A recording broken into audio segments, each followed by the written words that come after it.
ഒരിക്കൽ ഒരു കൂട്ടമുയലുകൾ കാട്ടിൽ ഭക്ഷണം തേടി നടക്കുകയായിരുന്നു. അപ്പോൾ എവിടെ നിന്നോ വന്ന ഒരു സംഘം ചെന്നായ്ക്കൾ അവയെ പിന്തുടർന്നു. എല്ലാ മുയലുകളും ജീവനും കൊണ്ട് ഓടി.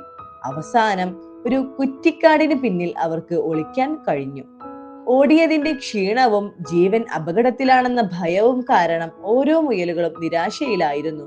ചെന്നായ്ക്കൾ തിരിച്ചു പോയപ്പോൾ മുയലുകൾക്ക് ആശ്വാസമായി. അവർ തങ്ങളുടെ വിഷമകരമായ അവസ്ഥയെക്കുറിച്ച് ചർച്ച ചെയ്യാൻ തുടങ്ങി. ഒരു മുയൽ പറഞ്ഞു, കൂട്ടുകാരെ, നമുക്ക് എന്ത് തരം ജീവിതമാണ് കിട്ടിയത്? നമ്മൾ എത്ര ചെറുതും നിസ്സാരരും നിസ്സഹായരുമായ ജീവികളാണ്. മാനുകളെപ്പോലെ കൊമ്പുകളോ പൂച്ചകളെപ്പോലെ കൂർത്ത നഖങ്ങളോ നമുക്കില്ല. നമ്മളെ ആക്രമിച്ചാൽ ഓടി രക്ഷപ്പെടുകയല്ലാതെ വേറെ വഴിയില്ല. ദൈവം നമ്മളോട് വലിയ അനീതിയാണ് കാണിച്ചത്. ലോകത്തിലെ എല്ലാ ദുരിതങ്ങളും നമ്മുടെ മേൽ വന്നു ചേർന്നിരിക്കുന്നു. മറ്റൊരു മുയൽ കൂട്ടിച്ചേർത്തു, കൂട്ടുകാരാ, നീ പറയുന്നത് സത്യമാണ്. നമ്മുടെ ജീവിതത്തിൽ എപ്പോഴും പ്രതിസന്ധികളാണ്. ഇങ്ങനെയുള്ള പ്രയാസകരമായ ജീവിതത്തിൽ ഞാൻ അങ്ങേയറ്റം ദുഃഖിതനാണ്. ഈ ജീവിതം അവസാനിപ്പിക്കാൻ ഞാൻ ആഗ്രഹിക്കുന്നു. അവരുടെ ചർച്ച പുരോഗമിക്കവേ അവസാനം എല്ലാ മുയലുകളും ജീവൻ അവസാനിപ്പിക്കാൻ തീരുമാനിച്ചു. കാട്ടിലെ കുളത്തിൽ പോയി മുങ്ങി മരിക്കാൻ ഉറപ്പിച്ചു. അവരെല്ലാം കുളത്തിലേക്ക് പുറപ്പെട്ടു. ഒരു കുളത്തിൽ ധാരാളം തവളകൾ താമസിച്ചിരുന്നു. എല്ലാ തവളകളും കുളക്കരയിൽ വിശ്രമിക്കുകയായിരുന്നു. അപ്പോഴാണ് മുയലുകൾ കുളത്തിനടുത്തേക്ക് ഓടി വരുന്നത് തവളകൾ കണ്ടത്. തങ്ങളെ തേടി മുയലുകൾ വരുന്നത് കണ്ടയുടൻ തവളകളെല്ലാം പേടിച്ച് കുളത്തിലേക്ക് ചാടി വെള്ളത്തിനടിയിൽ മറഞ്ഞു.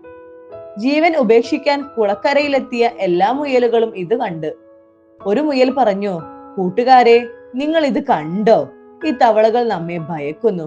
ഭയം കാരണം അവ വെള്ളത്തിലേക്ക് ചാടി. ഇതിനർത്ഥം ഈ ലോകത്ത് നമ്മളെക്കാൾ ചെറുതും കഴിവ് കുറഞ്ഞവരുമായ ജീവികളുണ്ട് എന്നാണ്. അവർക്ക് നമ്മളോട് മത്സരിക്കാൻ കഴിയില്ല. അവരെ നമ്മൾ ഭയപ്പെടുത്തുന്നു, എന്നിട്ടും അവർ ജീവിക്കുന്നു. അങ്ങനെയാണെങ്കിൽ നമ്മൾ എന്തിനാണ് നമ്മുടെ ജീവൻ ഉപേക്ഷിക്കുന്നത്? അതുകൊണ്ട് നമ്മൾ നിരാശരാകരുത്.